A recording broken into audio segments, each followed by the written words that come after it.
CRN TV is connecting you with the industry leaders who are protecting us from the latest security threats. Join me, Cass Cooper, as we highlight the expertise of women who are driving innovation and solving today's toughest cyber challenges. Welcome to Channel Women in Security. Hello, good morning, good evening, wherever you are in the world. My name is Cass Cooper, and this is Channel Women in Security. I am here with Erika Dobbs. Hi, Erika. How are you today? I'm doing great, thank you. I got a few questions for you. First, before we get started, for those of us who don't know you, please tell us a little bit about who is Erika Dobbs and why are you talking to me today? Hey, well, my name is Erika Dobbs, of course, and I am the CEO of Dobbs Defense Solutions. I am a retired naval officer. I served for 36 and a half years, and now I'm in this landscape called STEM as a CEO. I love it. We had an opportunity to connect at Exchange Security in July, so I'm hoping that we can take some of the things that you talked about to us on stage and bring them to our audience here and talk about how that connects to cybersecurity and the channel overall. So let's start at the beginning. Let's talk about your background in the Navy. Well, it takes you back to 1983. Not a whole lot going on in the world at that time. I was attending a historical Black university called Morris Brown College in Atlanta, Georgia. And I went home on break, and my cousin and I, we're hanging out.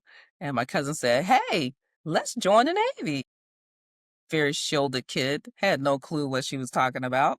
And I go, "Okay, let's do it." And so we scurry ourselves on down to the MEP station. We take the test. And the story is, I didn't know that she didn't pass until I was, enlightened by the recruiter. "Wait, your cousin didn't pass, but you passed." And so all I know is the next thing is my world just starts spinning very rapidly. And so I ended up in Navy boot camp, signing up in the delayed entry program. And so I joined the Navy in February, and my journey in boot camp began in May of that year of 1983. My cousin was supposed to join later. She didn't pass the test. And so she's like, "Well, I'm going to try it again and I'm going to do it." So I'm like, "But we were supposed to do this as a buddy system. This was your idea, not mine." Yeah. And so the story is she decided not to do it. So I ended up having to go on this journey that I signed up that I thought was going to be the two of us. And it ended up just being me. And so my journey began in Orlando, Florida. So I can remember the day so vividly. When I left home, my mom was crying, holding on to me for dear life because I'm the baby of everybody. And so my siblings was like, "Oh, don't worry about it, Mama. She'll be back. She's weakling. She's a sickly kid. You don't have to worry about it. She's so rotten. She won't survive boot camp." And so I go to boot camp. I leave and I fly out of Atlanta, Georgia to Orlando, Florida on this wonderful flight called Delta Airlines. And so I land in Orlando, Florida. They pick us up on this bus. That's when my chaos began. Remember, I talked about leading in the midst of chaos. And so the chaotic time began when my feet touched Orlando, Florida, and I get on this bus. Because you get on the bus and you have what they call company commanders, and you have your recruiting people that's there with you. And so, yeah, it was a journey. And so we get there, you're told to take the clothes that you bring with you. Like, "You don't need these." Like, people screaming at you on all sides, and you're like, "Wait a minute, this is too much." And so your clothes, they call them your civilian attire, is immediately taken from you. So you show up at boot camp with clothes you think you're going to need to wear and your wonderful attire, only to find out that no, you're not going to need that either. Like, you don't need anything.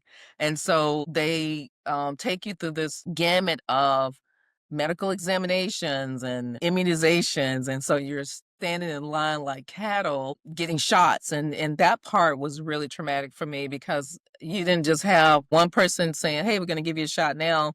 You had two people giving you shots at the same time in tandem in your arms. Your sleeves are rolled up. You're walking through the lines and you're being herded through all this chaotic stuff. And then you go through the chaos of getting your shots. Then they take you to eat dinner. Well, they line you up. You don't know how to march. You're tripping all over yourself. And they're telling you, you have 5 minutes to eat your meal. So the saying is, you have 5 minutes and 5 minutes only to eat your fine Navy chow. And I'm looking at them like, You mean we eat in 5 minutes? The whole meal in 5 minutes? Are you kidding me? Think about the ingestion, like, I'm thinking about the Yeah. indigestion that this is gonna cause. And so, I'll be honest with you, like, I was so stressed the first couple of weeks I was there, I couldn't even really eat a meal. Like, I was only eating peanut butter and jelly and ice cream. That's what I survived off of for, like, 4 weeks because my life had became so chaotic with being in boot camp. Well, the journey really began when someone else decided, as a 19-year-old, I'm in charge of these 12 people that I don't even know, but it's called a section. So they made me the section leader. Someone's like, oh, we're going to make her a section leader. And I'm looking at them like, what do you mean you're going to make me a section leader? Like, I don't even want to be here, but you're making me a section leader. Yeah, you're like, my cousin's supposed to be right next to me. Like, what is happening? We're What's supposed happening to, here? I'm hungry. Starting to get malnourished. And now you want me to lead people? What? No. And now you want me to lead people. So I'm appointed as section leader.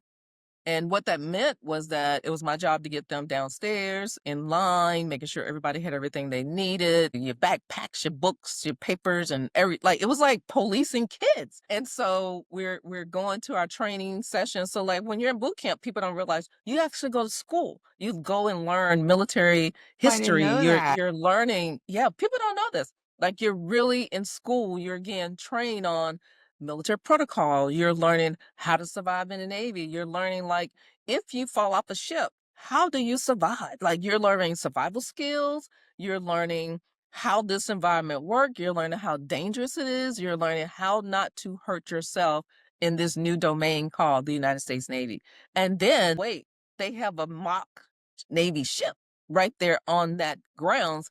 And you go through Navy drills on the ship. So you learn how to become a firefighter on the ship. You learn how to survive and do, they call it rope handling and line handling, things like that. So you learn everything about seamanship in this boot camp environment.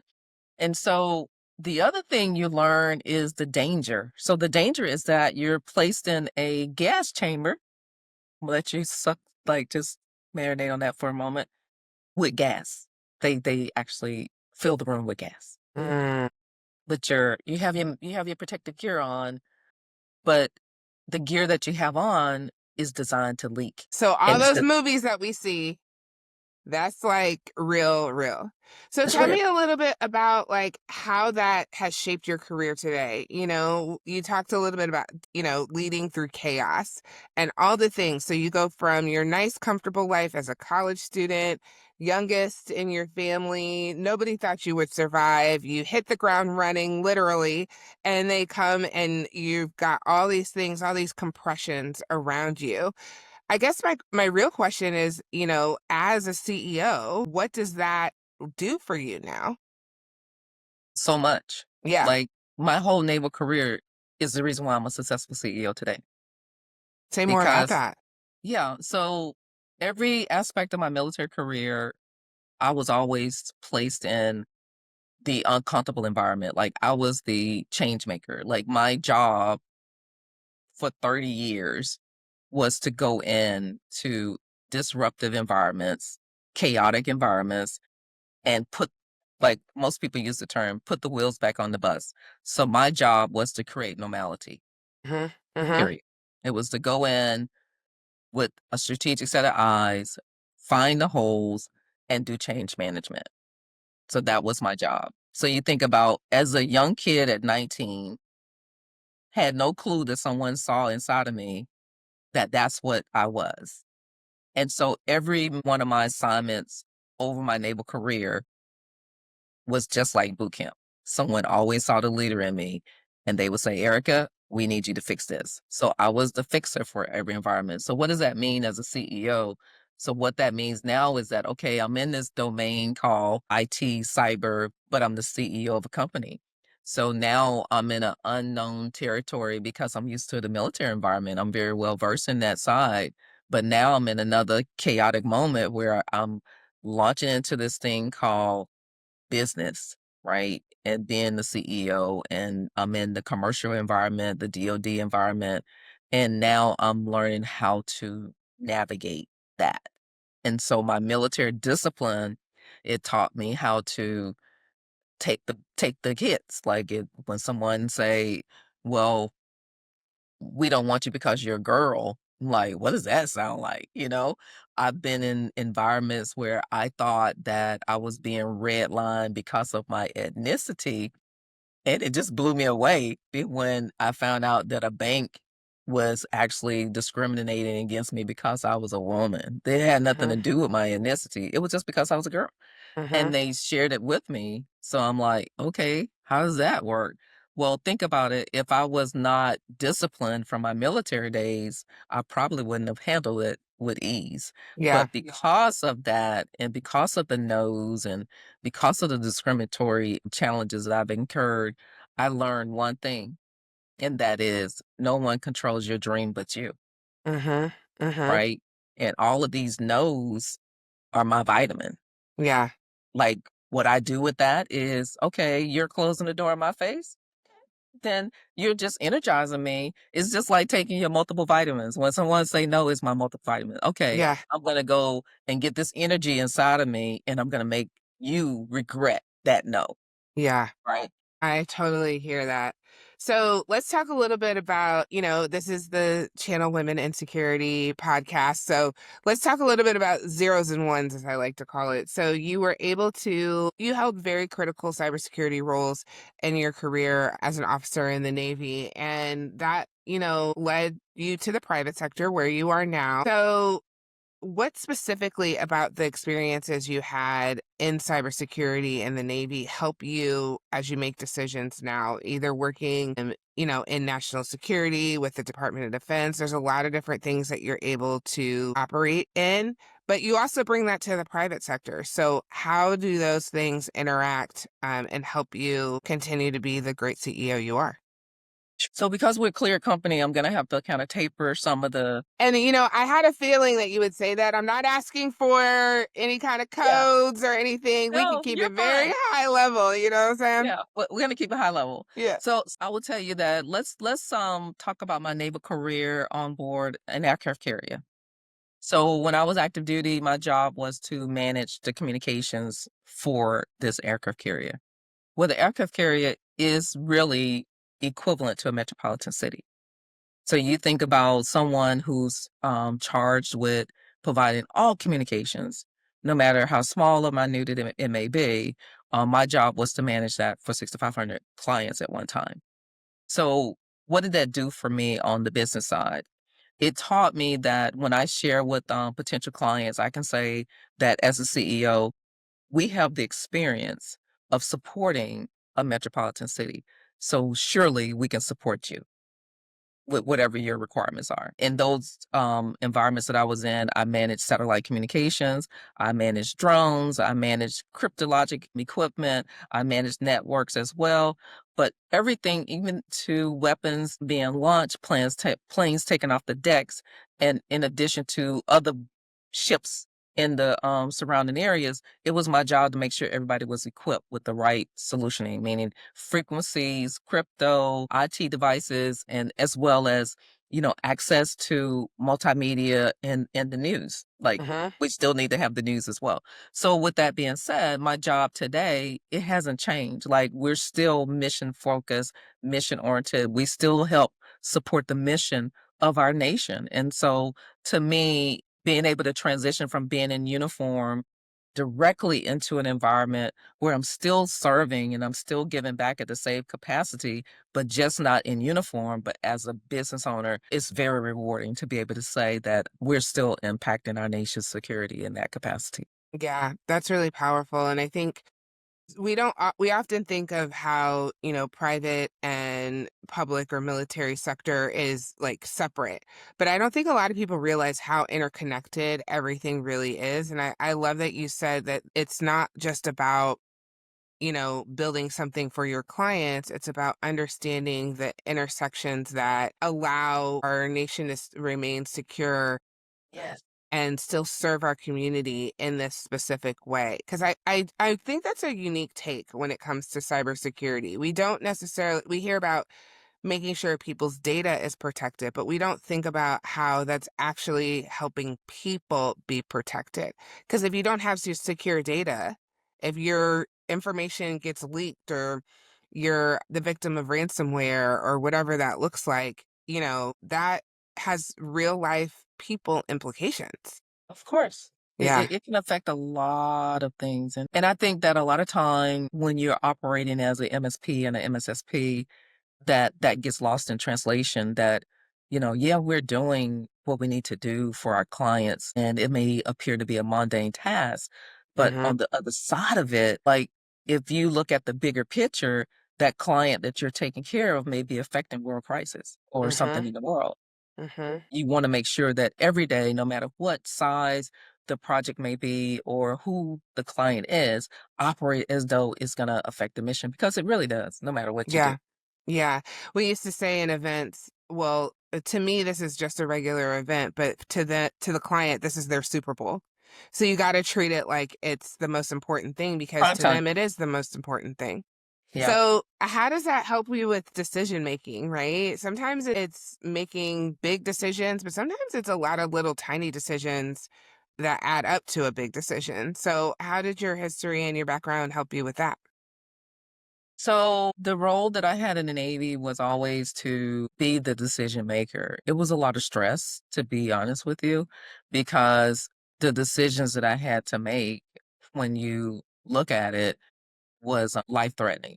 Like it wasn't a decision that I had to take lightly because I realized that not only would it impact my fellow, colleagues in uniform when they were going out to do the mission, but it would also affect how our country would be viewed if I did not complete my task. So decision makings for me are not taken very lightly. Like I'm well I would say I'm well polished in that area because everything that I do is well thought out. I don't just do like off the cuff decisions. It's very strategic about it. So it's very methodical how I do it. And it depends on the project or the opportunity that I'm dealing with how we lay it out. But we do map it out. Like we do like different little, I would say like a story. Some people know the term storyboard. So we would put it in like a storyboard concept and then actually decide how we're going to execute. So we would actually practice it, do dry runs. So like we always say, practice how you're gonna execute. So practice how you play, practice how you're gonna execute. It's just like being, like you said, a football game. So Yeah. you look at the Super Bowl halftime show, like they only get 15 minutes to go out there to bring this show on, but look at how much time is taken into the preparation for just that one time in the spotlight. And Mhm. that's just how I had to operate. Like my decisions had to be precise because you only Mhm. get one time and it's only for a couple of seconds. And this is depending on how well you mapped it out or the decision that you make will determine the results of that operations. Yeah. So, I have two more questions. So, pause. Are you comfortable sharing the story you shared on stage with about the SS Truman? Okay. So, let's talk about leading through chaos because that's kind of my favorite thing. Like the corporate whispering through chaos. Like there's so many things going on, and there's a lot of resiliency, a lot of emotional intelligence that goes along with being a leader. Mhm. You told a great story in person when we met about being on the USS Harry S. Truman. So tell us a little bit about how you helped. Like you were in I don't want to give away any spoilers, but I just love how you were in the trenches, you were in a very, critical time and you were able to calm your team down. So tell us that story. Yeah. So the bottom line up front is that yeah, we're in the middle of the war. Like we were deployed for the Persian Gulf War. We had a lot of attack boats. People saw it on the news. It was a frequent occurrence that was taking place where the attack boats was actually trying to bomb American vessels and missions that were trying to be taken out. And so, unfortunately for us, we were part of that journey. And so, what happened is that this one particular night, where of course, we're in the Mediterranean Sea, and we had the emergency come across we call them a 1MC, but it's like your intercom system. And we're getting ready to go into battle and take a hit from an adversary. And so my chiefs, they were like, Miss Dobbs, get these kids because they're not doing well with this news. Like they're Because now they're the 19-year-old kids who just got off of off of the bus, and now you're leading them. So it's that, like, yes, yes. okay, say Yeah, keep going, keep that. So going. this old kid now understands how these new 19-year-olds felt. Because I felt the same way when I first came in the Navy, but I wasn't in a war environment. But I was prepared to go to war. And so here we are with young kids, the average age 19-year-old. They're terrified, and rightfully so, because there's no guarantee that we're going to survive these bombings or these attack boats. And so what happened is that, we had to decide, okay, who's going to be you have good cops and bad cops. That's the piece I didn't tell you guys. So we had a good cop and bad cop. And so my chief was the bad cop and I'm the good cop.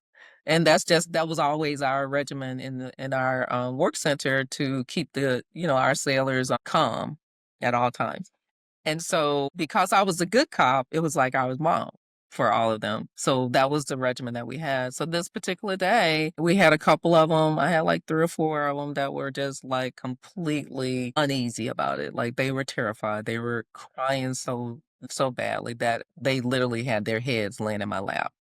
And one said, "Well, I didn't join the Navy to go to war and die, Miss Dobbs. I just joined the Navy to go to school." And I said, "I get it, but this is a military service and we do go to war and that's what you're doing." And he said, "But I'm not ready to die. I'm not ready, like I get it. These kids like." And then the truth of the matter is, Cassie, is this. I was just as scared as they were. Let's be real. Like I'm leading them. We're all afraid. I don't even know if we're gonna make it. And while I'm talking to them, the flashbacks of my own family is going through my own mind. Like, is this it? Am I not gonna see my family again? Are we really gonna end up having an impact, attack our ship, from those vessels? And so at the end of the day, the best thing I can tell you is that I had to reach back and get those leadership skills and I distracted them. And on the ship, you have like game rooms that you set up yourself where you build out as a team, you come up with like darts and, card games and different things that you can play. And so what we had did in the back of our shop is we had built us our own little game room so that we could have camaraderie and, team building exercises and things like that. And so I turned the war into a team building exercise. And we went in the back and we played spades and we played darts. And I made a lot of noise and I kept hyping them up. And I was like, okay, who's gonna beat me next? And the funny part is that I was the spades champion in our shop. And Hmm. so I was distracting them by trying to see who could beat the Divo. They called me Divo at the time. And so the game was who gonna beat the Divo. And so by the time we finished playing the games and all the distractions took place, we were out of harm's way. Wow. And I told them while we were back there, one of the kids said, "Miss Dobbs, I know what you're doing." You always got that one smart kid in your crowd. It's You're like, "I like, know what you're doing, Miss Dobbs. It's working, but I know what you're doing." I was like, "No problem." And then the one kid that was just so rattled, I told him, I said, "You serve in the world's greatest Navy. And one thing I can assure you is that we will be on the beach having Liberty calls soon. Don't worry about all this noise. It's just white noise." So, you just tell me, it's just white noise. We're going to be okay. You hmm, serve the greatest Navy. And with that being said, we're going to actually survive. And so, thank God that our planets was aligned that day and we were not a casualty. And we did exactly as I said. We survived. We went on Liberty. And when we was walking off the boat, I looked back at them and I said, "Didn't I tell you you serve the world's greatest Navy?" And they go, "Yeah, go Navy." Everybody's all riled up and, we yeah, was making all that noise, "Go Navy," and high-fiving each other and things like that. And so, that's the way it ended up happening. When you're in the midst of a crisis, you have to we say keep your head on the swivel because that means you got to be attentive to what's taking place. And so it happens. yeah, Yeah. yeah. Well, my last question, and I always ask my leaders this. So, what's one thing from your previous experience in leadership that, as a woman, a Black woman, that's transferable no matter what your background? One thing that's transferable is the fact that I'm a subject matter expert. Like, my technical acumen is not just as sharp because I'm a Black woman, it's because I'm actually a technical SME. Yeah. And so when I walk into the room, I don't want you looking at my color. I don't even want you looking at my gender. I just want you to sit at the table with me and treat me as your colleague, as your subject matter expert, or as your peer. Because at the end Hmm. of the day, what I bring to the table, I know is solid. And so I don't need anyone to differentiate with me because I'm a girl. I actually take offense to that because when I walk into the room, I don't want you to treat me any differently than you would treat the guys. I just want you to treat me like who I am, the Yeah. expert in my field. Yeah. I love that you said that because I think so many of us don't take the time to become that subject matter expert. And that is your differentiator. Always be curious, always be reading, always be learning, getting new certifications. That is the thing that's transferable because, they can't take away your brain. No, no one can ever take your brain away. And a lot of times, I think what's really dismissed is the fact that as a Black female, let's call it what it is, as a Black female in the STEM environment, oftentimes we are looked down on and people don't think you belong or you're inadequate or that you're a DEI in the room. And so as a result of that, you're overly qualified. You are the smartest person in the room. And I will tell you, for 36 years in the Navy, that was me. Like I was the smartest one in the room. I would walk in the room and people would think they were coming to see someone else because they were so excited about me and meeting the person that was the SME, not realizing that it was this little Black girl that was in the room that was a subject matter expert. And so, for me, I've learned not to wait for someone to build me a table. I always demand my own and I build my own table. So I don't compete with anybody else. I compete with myself. I've always done that from day one. So whenever I'm in a room and someone say, well, someone is sizing me up or thinking that I'm their competition, I would say to them, don't compete with me because I never compete with anyone but myself. Yeah, that's beautiful. And as we close out, I just want to thank you for your service. Thank you for not just being of service to the world's greatest navy, but also for, paving the way for a lot of Black women and just people Yes. in cybersecurity because I think we underestimate how much we are building upon the subject matter expertise of people who have come before us. So thank you so much for both of those things. I appreciate it. You're welcome. Thank you for your time today, and thank you Absolutely. for the opportunity to share with you. I really appreciate it. Thank you for watching Channel Women in Security from CRN TV. Be sure to subscribe for more stories from the women who are shaping cybersecurity, breaking barriers, and making their mark on the channel ecosystem.